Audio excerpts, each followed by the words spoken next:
Welcome back to the Sports Trigger, everyone. Today we are going to do another weekend recap episode. Travis, you ready to get started? Let's get it going.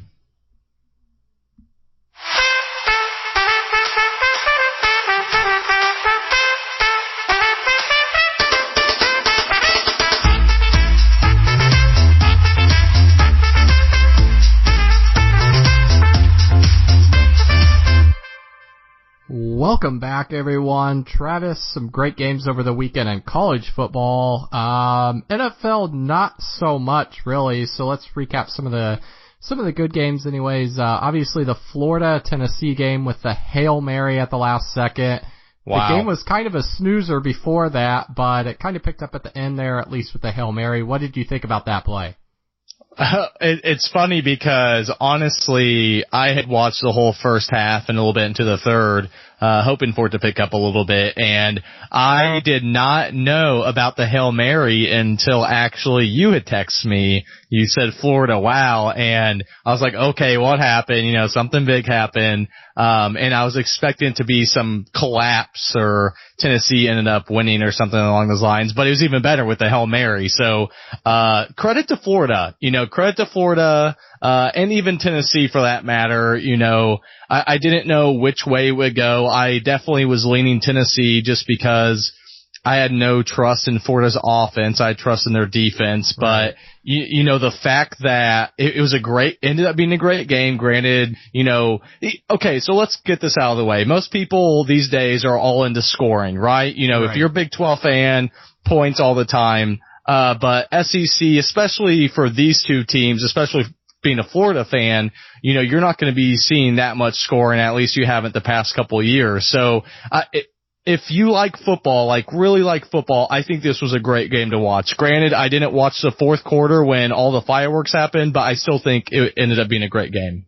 Yeah, at the end, I don't know, the first half was kind of boring to me. It wasn't necessarily great offense or obviously not great offense, but great defense either. It was just kind of poor offense and then decent defense. So I don't know. Those two teams, neither of them would come anywhere near Alabama if they played each other in the SEC Oh, not at all. games. So that's a little demoralizing to see that going through again.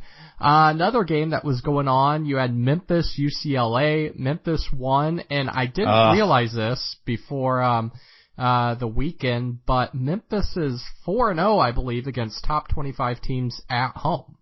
Oh, wow. Yeah, I did not know that. That's news to me. So yeah, I guess a lot of the betting lines were showing, you know, UCLA by like 3.5, something along those lines. So Vegas had an inkling, especially with the early start. It was, you know, technically 9 a.m. West Coast time, when they actually played against Memphis. So maybe the UCLA players were a little drowsy. I mean, I don't know. Their offense still scored points. The problem is Rosen threw two very critical picks. So I think his Heisman's done. There's no chance for him there. He would have to be very impressive and they'd have to run the table, but I still think that's over with. We'll touch on the USC and Texas game. Double overtime. Interesting game. It seemed like USC had a lot of the momentum or they could have pushed the lead out further, but Texas's defense looked really strong. Really gutty performance, so you can't be mad with that as a Texas Longhorn fan. Did you watch any of that game, or were you more in tune with the Louisville and Clemson game as long as it was at least close? Yeah, I definitely watched a little bit of the Texas USC game when it first started out, but definitely more in tune with the Clemson Louisville because, you know, you obviously have the different dynamics with the Clemson defensive line against Lamar Jackson, what happened last year, and whether Clemson was actually going to show up on offense, which granted Louisville doesn't have the best defense, but, it's definitely interesting to see what happens after you have a poor performance against Auburn last week. So definitely Clemson and Louisville was a game I was more in tune watching than Texas and USC, which was a lot closer than what I would have expected, to be honest. Yeah, I mean, I bet that it would be less than 16, so USC wouldn't cover, but still, the way that game turned out in double overtime, you can't beat that. Moving on to the NFL weekend, the Colts are terrible. Let's get that out of the way. The Colts are absolutely terrible. Newsflash. They lost again. Looks like Andrew Luck's already been labeled as out in week 3. So there's probably another loss. I don't even think it might not even matter if he was playing anyways. I just think they're that bad of a football team right now. Interesting. I thought Pittsburgh beat up on Minnesota pretty well. I know, Bradford wasn't playing for Minnesota, but still, that big of a difference? I mean, does Bradford make a 26-9 difference there? Do you think that game's a lot closer with him? Or, do you think this is just Pitt kind of asserting some dominance?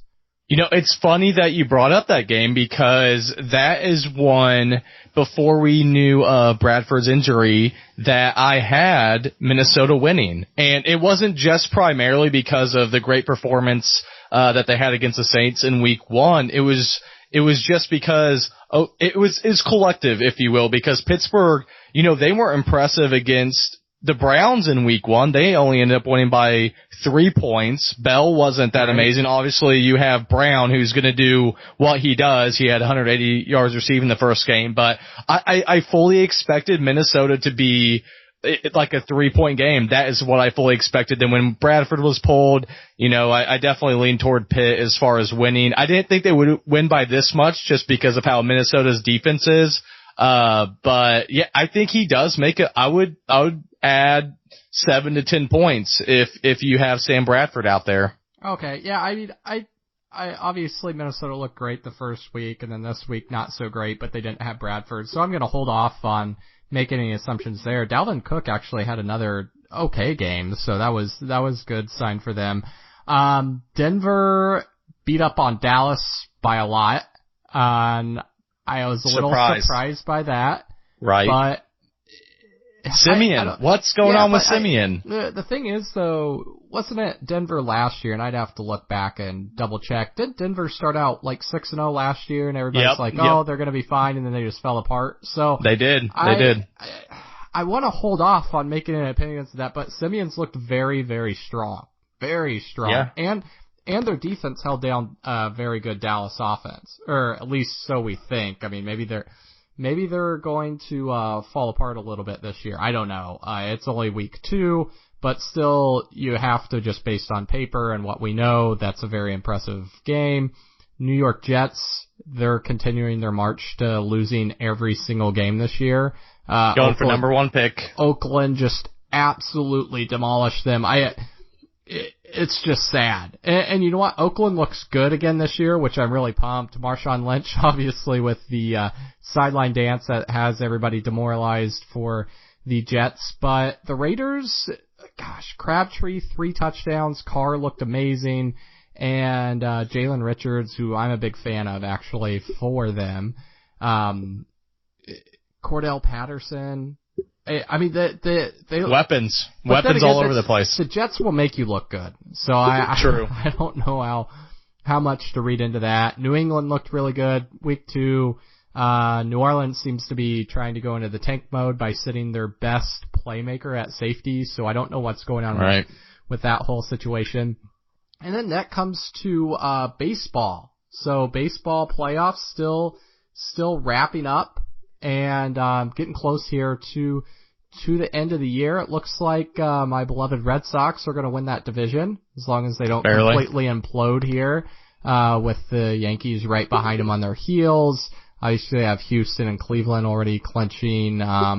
Washington's already clinched as well, and then the Dodgers is clinched. The Dodgers have clinched as well. Yeah. Not their division, but they've clinched technically. Playoffs. Yeah, the playoffs. Playoff so, what do you think? I mean, the Dodgers have finally a little bit righted the ship, but gosh, not sold on them still. Yeah, Houston not sold on them still looks strong. Cleveland, obviously, with their win streak, they look like they're going to be really good. This is going to be a great playoffs, I think.